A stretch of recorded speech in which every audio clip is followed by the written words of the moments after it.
महाडच्या चवदार तळ्यावर लाखो अनुयायी दाखल। महाडच्या चवदार तळे सत्याग्रहाच्या शतक महोत्सवी वर्षाला सुरुवात। मुख्यमंत्री देवेंद्र फडणवीस, उपमुख्यमंत्री एकनाथ शिंदे, खासदार सुनील तटकरे, मंत्री संजय शिरसाट, मंत्री अदिती तटकरे, मंत्री भरत गोगावले यांची उपस्थिती। 20 मार्च 1927 रोजी महामानव डॉक्टर बाबासाहेब आंबेडकर यांनी रायगड जिल्ह्यातील महाड येथील सार्वजनिक चवदार तळ्यावर पाण्यासाठी सत्याग्रह करून अस्पृश्यतेविरोधात ऐतिहासिक लढा पुकारला होता।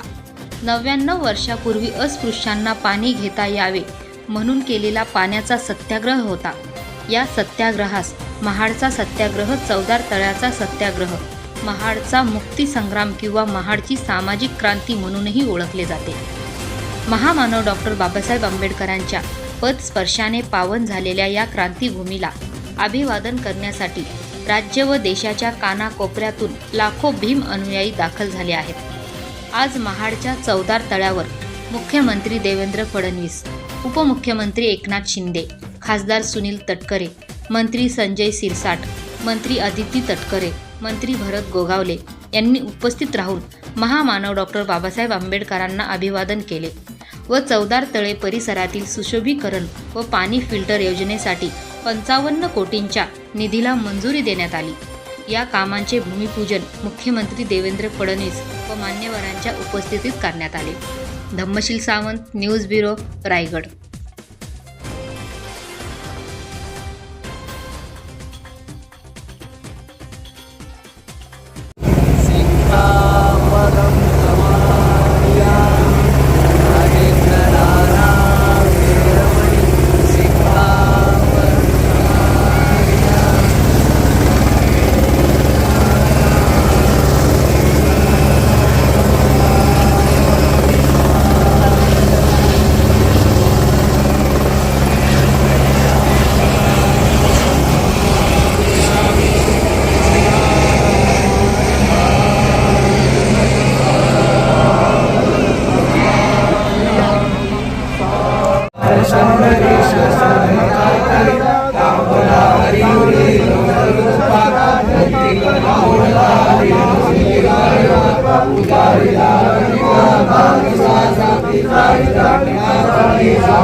अरे काय पुढचे का झाले की तुम्ही पुढच्या बाजूला वाढा जरा ऐका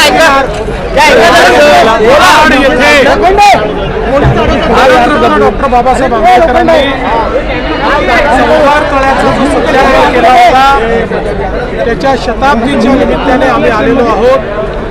भारतरत्न डॉक्टर बाबासाहेब आंबेडकरांना वंदन करून चवदार तळ्याच्या सुशोभीकरणाच्या आणि विविध गोष्टी उभारण्याच्या संदर्भात आराखडा तयार केलेला आहे, त्याचं भूमिपूजन केलेलं आहे।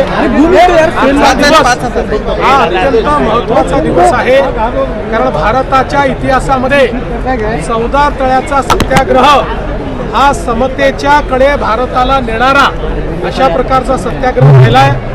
मानवतेच्या दृष्टीनं जेव्हा मानवाला मानायला तयार नव्हता त्यावेळेस मानवतेची जाणीव करून देणारा अशा प्रकारचा सत्याग्रह आहे। आणि आपल्याला कल्पना आहे की आज खऱ्या अर्थानं ही आठवण ज्यावेळेस आपण काढतो त्यावेळी या देशामध्ये विषमतेने ज्या प्रकारे व्यवस्था उभी केली होती त्या व्यवस्थेमुळेच आपल्याला गुलामगिरी स्वीकारावी लागली आणि म्हणून कधीच आपल्या देशात ही विषमता येऊ नये अशा पद्धतीनं काम झालं पाहिजे, म्हणूनच आजच्या दिवसाचं महत्त्व आहे। आणि विशेषतः आपल्याला कल्पना आहे की सर्वात मोठा अपराध जर काही असेल तर तो अस्पृश्यता आणि विषमता असा हा अपराध आहे। आणि म्हणून आपल्या येणाऱ्या पिढ्यांना समता आणि विषमतेने झालेलं नुकसान या दोन्ही गोष्टी कळल्या पाहिजेत, या दृष्टीनं आजचा दिवस महत्त्वाचा आहे। आम्ही भारतरत्न डॉक्टर बाबासाहेब आंबेडकरांना आज अभिवादन केलं आहे. सर, जलशुद्धीकरण प्रकल्पाचा भूमिपूजन तुम्ही केलं. या ठिकाणाला खूप मोठं महत्त्व देखील आहे. यापुढच्या काळात सुद्धा काही विकासात्मक आराखडा नवीन नाही, स्थापन केवळ केला जाईल? जलशुद्धीकरण नाही आहे, त्याचा भरपूर विकास त्याच्यामध्ये आहे. त्यामुळे तो विकास आम्ही करणार ऐतिहासिक स्तरावरती सामाजिक समतेचा होकार दिला. मनोवादाने देशाला घेरलेला असताना, राज्याला घेरलेला असतानाच सर्व समाजाला न्याय हक्क मिळण्याचा अधिकार आहे, ही कल्पना डॉक्टर बाबासाहेब आंबेडकरांनी याच मार्चच्या ऐतिहासिक तळावरती केली. 100 वर्ष पूर्ततेच्या होत आहेत. अशा वेळेला हा ऐतिहासिक सत्याग्रह देशाच्या कानाकोपऱ्यामध्ये जावा आणि हे शताब्दी वर्ष फार मोठ्या प्रमाणावरती सादर व्हावं अशी इच्छा मागे नगरपालिकेच्या निवडणुकीच्या वेळेला मी प्रकट केली होती. मुख्यमंत्री महोदयांना पत्र दिलं होतं, अमित भाईंना पत्र दिलं होतं. मी तर लोकसभेचा सदस्य या विभागाचा म्हणून माझा प्रयत्न राहील की 20 मार्च 2027 रोजी 100 वर्ष पूर्ण होतील.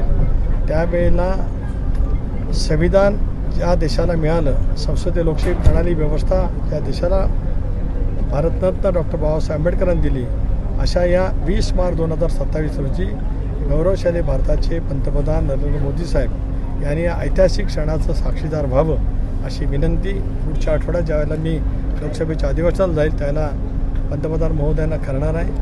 आज 57 कोटी रुपयाचा आराखडा मंजूर केला. त्याच्याबद्दल राज्य सरकारचे मुख्यमंत्री देवेंद्रजी फडणवीस, एकनाथराव शिंदे, सुनेत्रा वहिनी, अजितदादा त्या कालावधीमध्ये त्यांच्याकडे मागणी केली होती आणि मी विनंती केली होती की अर्थसंकल्पीय भाषणात या ऐतिहासिक क्षणाचा उल्लेख त्या ठिकाणी व्हावा. मुख्यमंत्री महोदयांनी अर्थसंकल्पात केला, त्याच्याबद्दल मुख्यमंत्री महोदयांचे मी मनापासून आभार मानतो. माझी दुसरी मागणी सरकारकडे आहे, केंद्र सरकारकडे आहे. एक विशेष निधी यासाठी उपलब्ध व्हावा की आज 57 कोटी रुपयाचा विशेष निधी संजय शिरसाट यांनी सामाजिक न्याय विभागाच्या मार्फत उपलब्ध करून दिला आहे. 300 कोटी रुपयाचा एक आराखडा तयार केला जावा. याच्यासाठी महाडची भूमी एक ऐतिहासिक भूमी आहे. छत्रपती शिवरायांनी स्वातंत्र्याचा हुंकार हा सुद्धा शेकडो वर्षाच्या कालावधीच्या नंतर राजमाता जिजाऊंच्या पोटी जन्माला आल्यानंतर त्यांनी दिला. त्यांनी आपल्या स्वराज्याची राजधानी ही रायगड किल्ल्यावरती केली. तो ऐतिहासिक ही भूमी, सामाजिक समतेची ही भूमी, या भूमीमध्ये सुद्धा 300 कोटी रुपयाचा वेगळा नियतव्यय उपलब्ध करत त्याच्यातून महाड शहर त्याच्यातल्या ज्या काय गरजा आहेत त्या भागवण्याच्या दृष्टीकोनातून एक उत्तम आराखडा तयार केला जावा अशी मागणी मी भारत सरकारकडे सुद्धा यापूर्वी केली. आता हे पुन्हा पाठपुरावा करेन. राज्य सरकारकडे सुद्धा पुढच्या कालावधीमध्ये करेन.